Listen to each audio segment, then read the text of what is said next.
Just move side to side, pulling with the leg.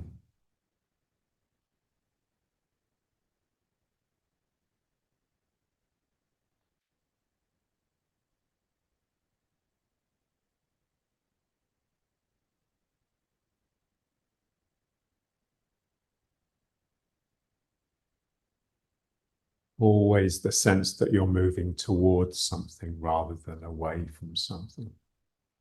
So I'm pulling myself forwards.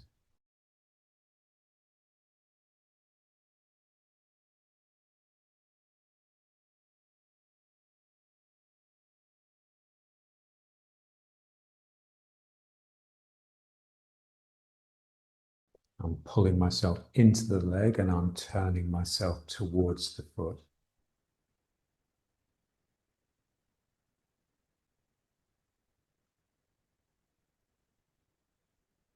So my knee bends, my knee and this joint here.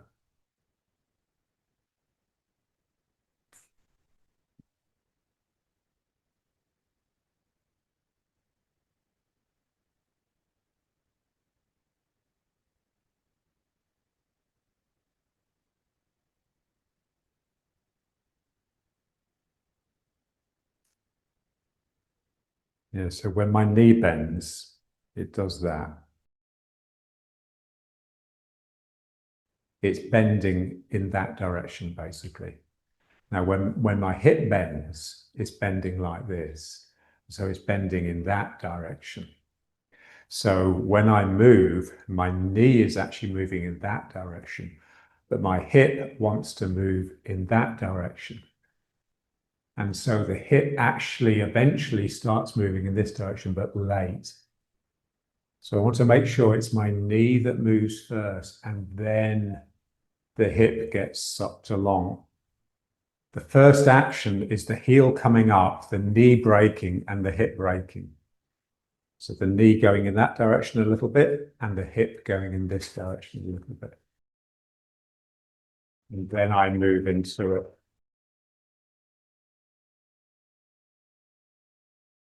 The difficulty is the hip, because what tends to happen is that this is stiff. So when the knee bends, this happens. And I want it to be really loose. I want to be able to get down and bend here. The knee breaks and the hip drops and goes back a little bit. That's it. It's just a feeling. We think we can't do it, but it's only because we've got into a habit of not having this place open. When the hips open, you realize it's not really strengthening the legs anymore. It's just courage just to allow this to be open, because this is where, so, you know, they call it, don't they, your private parts. So this is your privacy. This is your, what John would call your boudoir. And we want it just to be really open so everything can just pass through it. You know, there's no constipation. We're not holding on to our shit. We're just letting it pass through.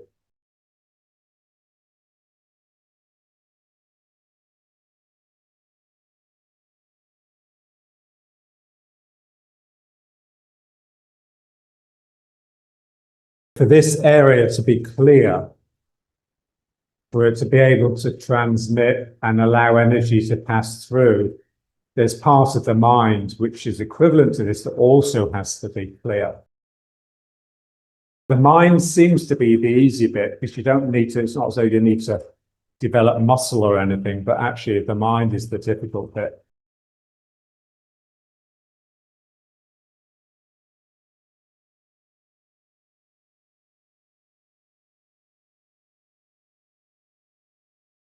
Stay in your right foot and just break here.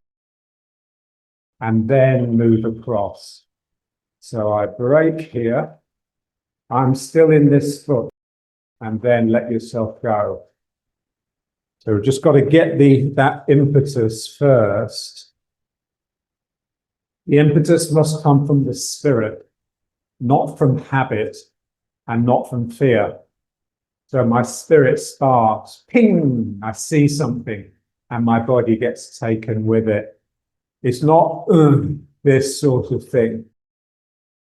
That's the enemy, that's the mind, the habitual mind. So here something opens and lightens, and my body responds, it goes with it. So, whee.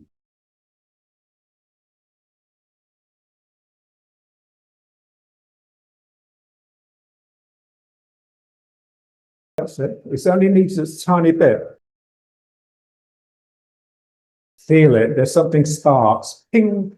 Like you've flicked the cigarette lighter. You've got the flame. The spark has ignited the gas. And then it can flow.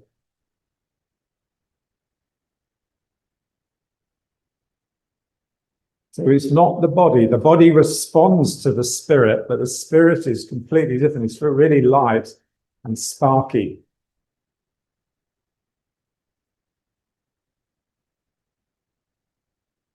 So I can stay here. There's part of me that's just heavy and in this foot, and another part of me that's saying, come on, don't be so lazy.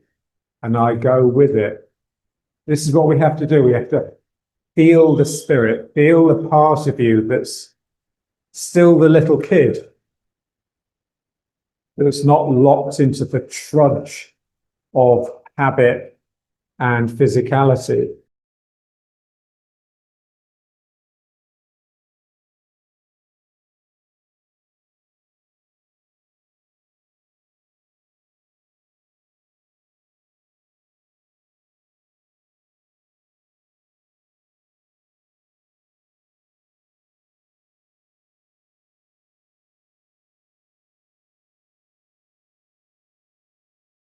And now just keeping the legs a little bit bent, just turn.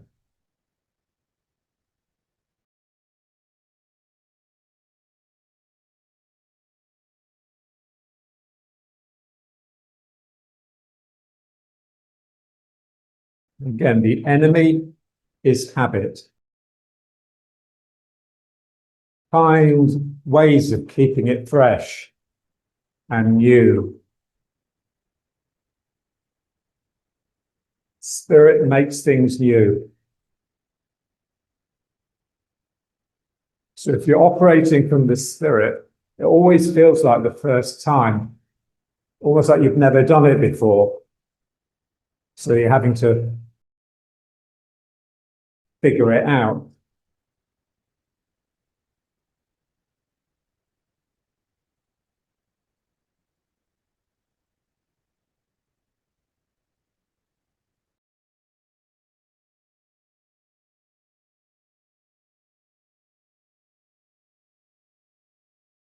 It looks good. So just assume that the way you did it last time is wrong. And so we're just trying to find a new way of doing it. Just go about it differently. Lighten it, clear this, wipe the slate clean so you can inscribe anew.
Now let's try a little bit of this one where we just dance.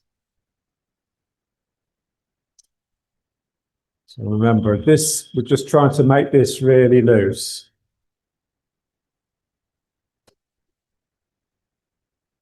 And it is difficult because the tensions inside us, in the body and in the mind, we rely on.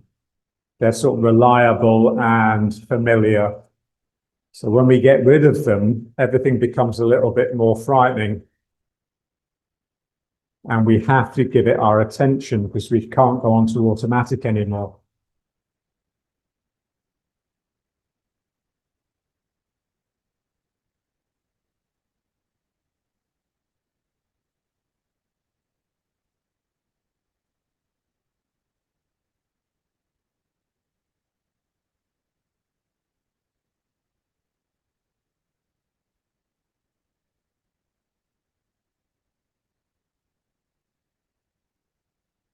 Now let's just dance proper. The little jog.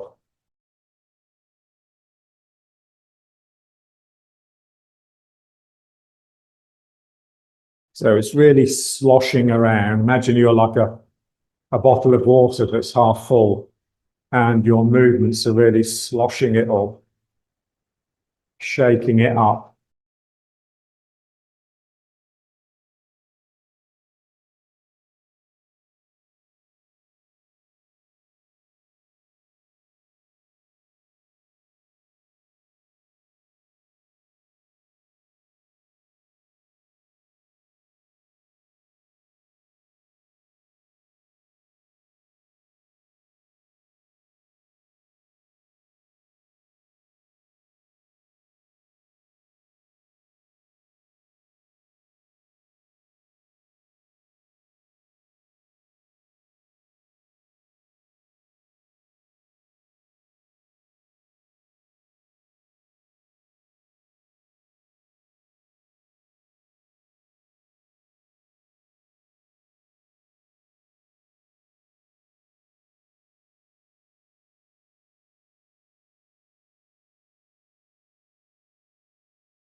And now that same exercise, but with the feet wider apart.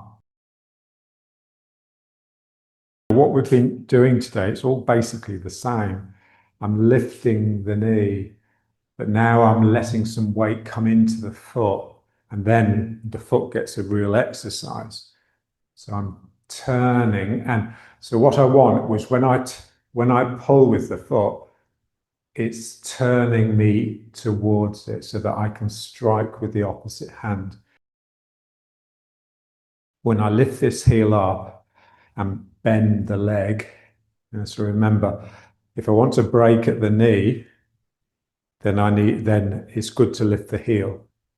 So here, and that is pulling me in this direction. Now it's pulling me towards the foot. I mean, late, so I lift the heel, and then eventually, let's just try a little bit of the two circles first, because it's, in a sense, it's easier to feel here. So I'm reaching, I'm in this foot now. Cross energy. Yeah, I'm reaching with my right hand, I'm in my left foot. Now I want to turn here and yield. So where do I yield? I yield down into the same leg. So when you attack from the opposite leg. And when you yield into the same leg. But we want to come into that leg quite late, because if I just come straight into the leg like this, you can see I'm going to be moving in that direction too much, and I'll bang into the other person. I'll knock them over, or they will knock me over. So to start with, I sort of dither in this leg a little bit, just to create the space, just to create the hole, and then I move in this direction. And so this is the two circle exercise. I'm coming in and then I come around. And you see, it's exactly the same as what we did to start with. I lift this heel. I try to stay in this leg as long as I can, but eventually I'll get drawn into this foot. And that delay, that dithering in the foot before you move into the leg that's pulling you, creates a hole. But you have to sink as well. So I have to sink here. I'm drawing that person through this fold in my groin and down into that foot.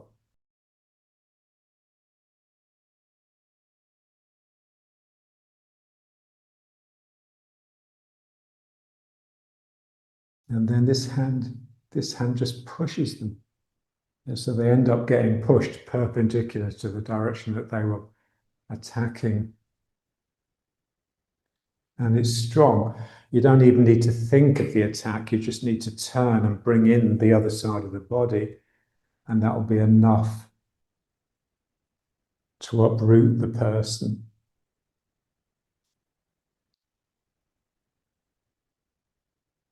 If you've yielded well, if you've made a hole, as long as you haven't avoided, as long as you haven't retreated too much,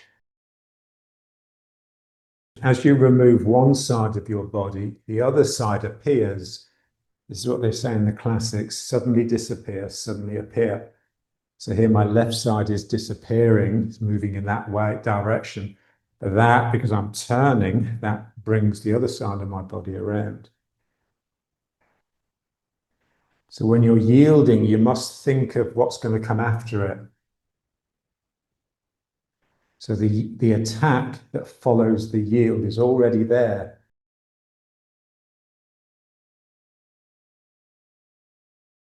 And if it's not, then you've avoided. That's what avoidance is, really. It's just, it's getting out of the way with no possibility of countering.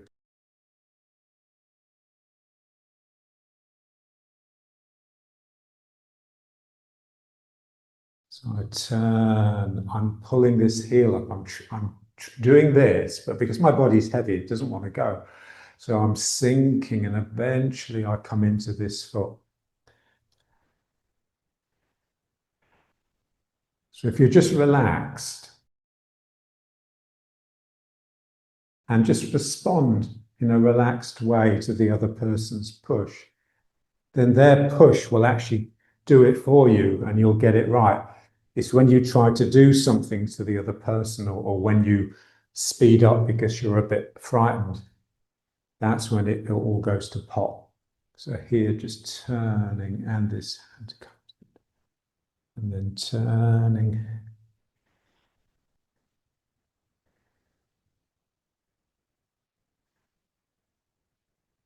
Okay. And now let's just try this one again.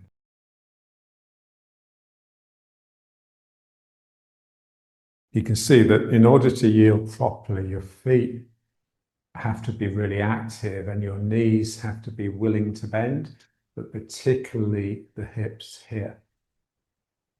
And that just requires the feet to be strong. So walking around on tiptoes is great exercise.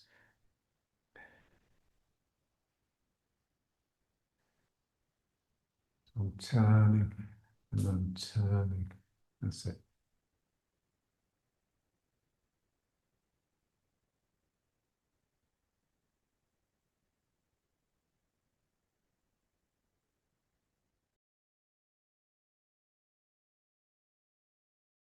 Feel the sacrum heavy behind, dragging you down, and feel your legs very much in front of your body.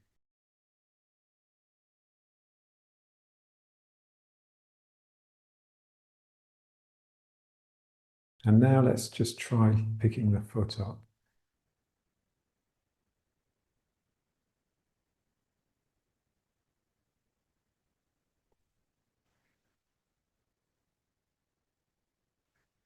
Yeah, so we just have to get into this by repeating it,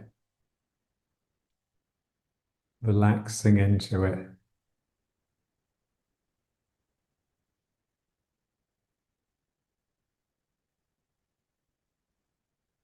So as this knee comes up, it allows me to settle down into the supporting leg. And when I rest my foot on my knee, it helps push me into the outside edge. Try and stretch across the sacrum.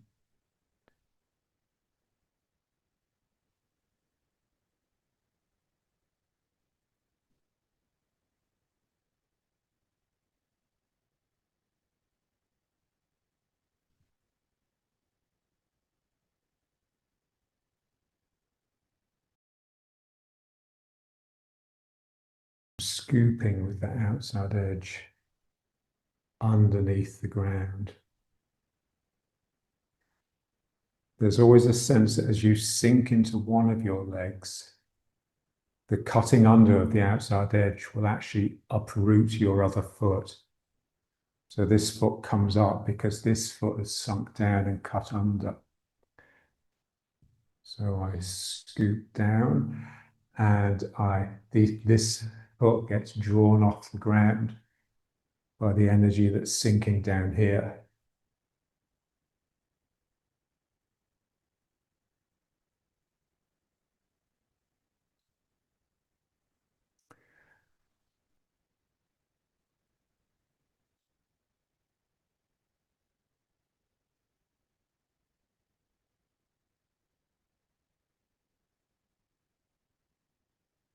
That's good. Yeah, so it's got this feeling of just being really sort of compact and together, like everything is gathering around your Dan Chen.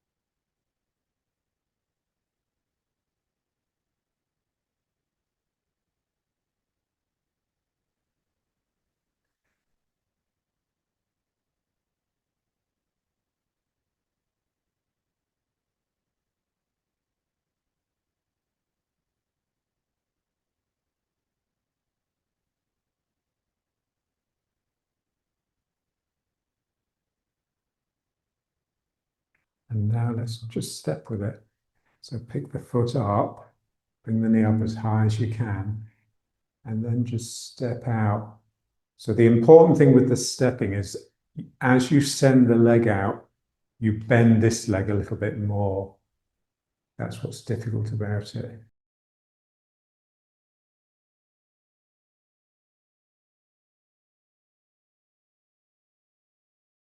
I'm bending the supporting leg.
You're getting more and more awake, more and more aware. Your listening becomes more and more intense.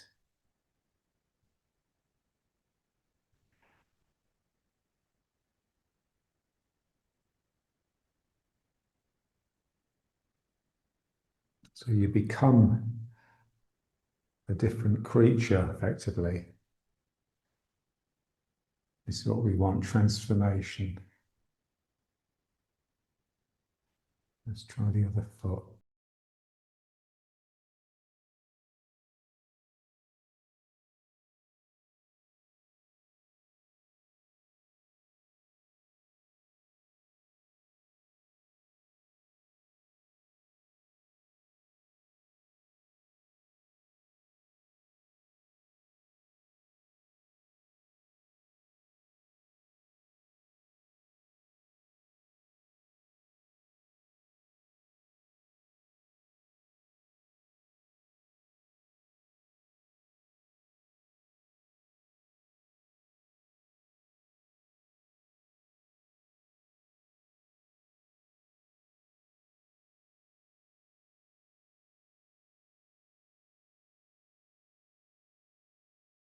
So you're this sort of bundled up ball, and then suddenly this probe goes out, and that's difficult.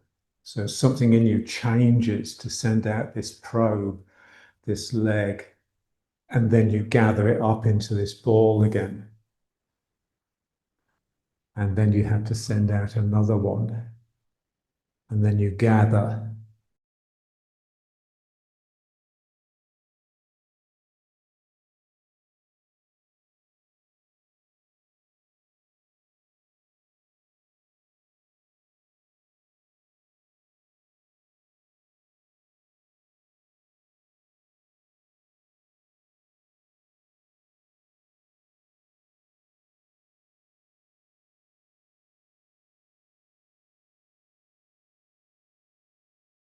You want this feeling that your sacrum is very much below your knee.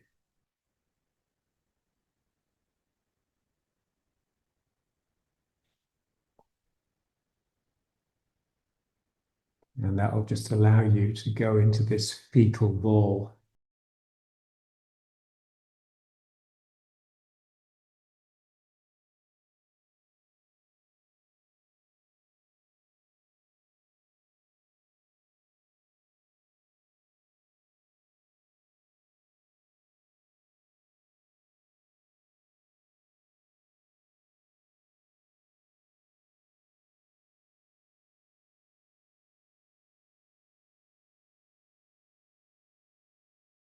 Bring it back to riding horse. So spreading here.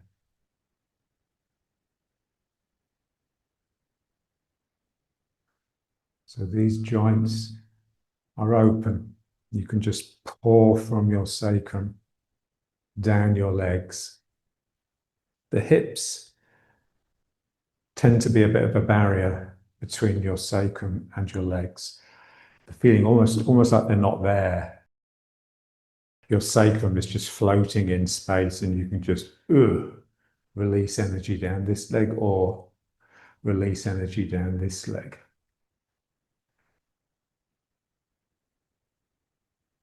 So this is just really loose. You've got loads of movement in the sacrum and the tail because your hips and your sacroiliacs are free. And that's mental more than it is physical. So this area has to be free and open. And that's in the mind.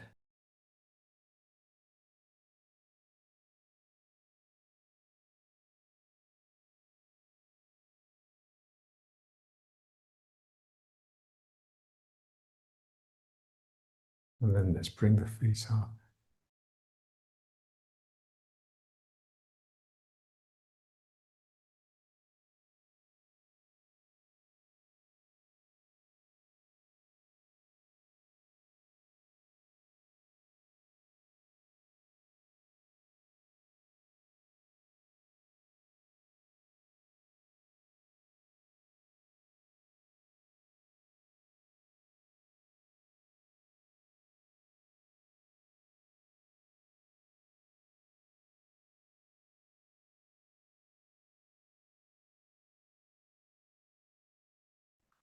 Feel this area, you can really swing it.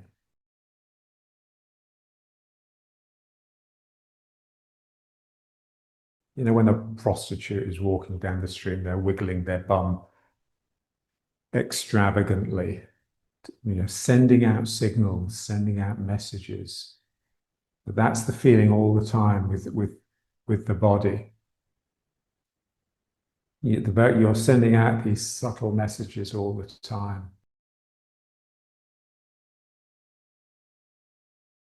Almost suggestions of movement rather than movement itself.